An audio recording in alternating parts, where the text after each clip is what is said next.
Okay, let's be real. Does your Sunday evening feel less like a relaxing weekend and more like you're already behind on Monday? Yeah, if that sounds familiar, you are definitely not alone. Today, we're going to break down the weekly reset, not as another chore, but as your secret weapon to reclaim your calm and start the week feeling in control, not totally in chaos. So here's our game plan. First, we're going to talk about the whole Sunday scaries thing and the gap between those perfect Instagram resets and real life. Then, we'll get clear on what a reset actually is and break it down into 3 simple pillars. After that, we'll get into the good stuff, how you can build a routine that's actually for you. And we'll wrap it all up with the most important rule of all, consistency over perfection. All right, let's dive right in with Section 1, the Sunday scaries. Oh, we've all been there, right? It's that feeling that starts to creep in as the weekend fades, and just the thought of your inbox feels like a ton of bricks. Let's talk about why that happens. It's such a vicious cycle, isn't it? You're supposed to feel refreshed from the weekend, but instead, Sunday night just hits you with this wave of anxiety. Your mind is already racing, thinking about everything on your calendar, all the things on your to-do list, and boom, you're already stressed before the week has even begun. And, a huge part of the problem is what we see online. We see these beautiful, all-day aesthetic reset routines that look amazing, but let's be honest, that's performative. A real-life reset isn't about looking perfect for a camera. It's about function. It's flexible, it's personal, and it's designed to make your life easier, not just look good. Okay, so if it's not some big performative chore, then what is a weekly reset really? Let's define it, because it is so much more than just another to-do list to feel guilty about. The best way to think of a weekly reset is like hitting the refresh button on your life. It's your time to intentionally close all those open tabs in your brain. You know the ones. It's about smoothing out the little frustrations and clearing out the clutter, both in your house and in your head. The whole point is to walk into Monday with momentum, not dread. And this is why it's such a game changer. Taking that intentional pause quiets that Sunday night anxiety. It stops all those tiny, nagging tasks from snowballing into a giant, overwhelming mess. Plus, it gives you a chance to look back, see what you actually accomplished, and decide what truly matters for the week ahead. It puts you back in the driver's seat. So how do we actually do this thing? Well, I like to break it down into a really simple modular framework. Let's call them the 3 pillars of a reset. This makes it feel so much less intimidating and way more doable. So, pillar number 1 is all about resetting your physical space. It is a universal truth. When your space is cluttered, your mind feels cluttered. A little bit of external order creates a ton of internal calm. Now let me be super clear. This is not about a 4-hour deep clean. No way. This is about small, high-impact actions.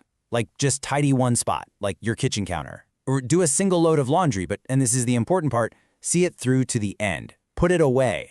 Even just restocking the toilet paper removes a point of friction for your future self. It's about maximum impact for minimum effort. Okay, on to pillar number 2, reset your mental space. This is all about getting that whirlwind of thoughts, worries, and reminders out of your head and onto paper. We're talking about seriously reducing your mental load. So how do you do it? Start with a brain dump. Literally, grab a notebook and write down every single thing swirling around in your mind. From there, you can process it. Look back at the last week. What were the wins? What were the challenges? Maybe clear out your inbox. And finally, just set 3 simple intentions for the week ahead. It's like a funnel that takes you from chaos to clarity. And that brings us to the grand finale, pillar number 3, reset your week ahead. This is where you switch from being reactive to being proactive. You're setting yourself up for success and cutting down on decision fatigue before it even has a chance to start.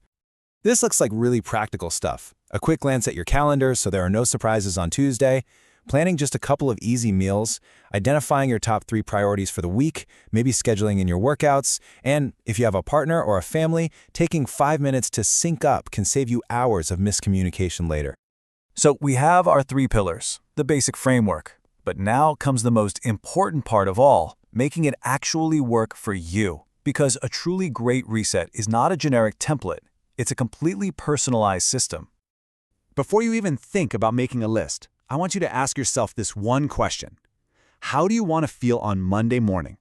Calm, energized, prepared? Let that feeling be your guide. Every single thing you put in your routine should get you closer to that feeling. Here's the simple way to build it. First, figure out your friction points. What are the things that consistently stress you out during the week? Then, choose just 3 to 5 anchor actions. These are simple tasks that directly solve those problems. And finally, make sure those actions actually align with what you value in life. And this is what that looks like in practice. If you value connection, maybe your anchor action is texting a few friends to make plans for the week. If you value your health, maybe it's pre-chopping some veggies.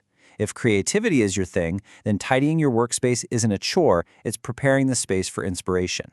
When your actions line up with your values, it stops feeling like work and starts feeling like self-care. All right, let's wrap this up with what is honestly the most important piece of the puzzle, the mindset, because this is all about consistency, not perfection. It really is this simple. If your reset routine feels like a punishment, your brain will find a million excuses not to do it. You have to build something that feels supportive and helpful, not stressful and demanding. And please remember this. Needing a reset is not a sign that you failed. It's the opposite. It's a sign that you're being proactive and supportive of yourself. It's an intentional, fresh start that you get to give yourself every single week. So ultimately, the goal is not to have a perfectly checked off list. The real goal is the simple act of showing up for yourself, of pausing and intentionally beginning again. Some weeks, your reset might have 10 things on it. Other weeks, it might just be 1. And you know what? Both are valid, both count. So I'll leave you with this thought. Don't worry about creating the perfect routine right away. Just ask yourself, what is one small thing you can do this week to give yourself that feeling of a fresh start? Just one thing. Start there. Thanks for spending this time with me.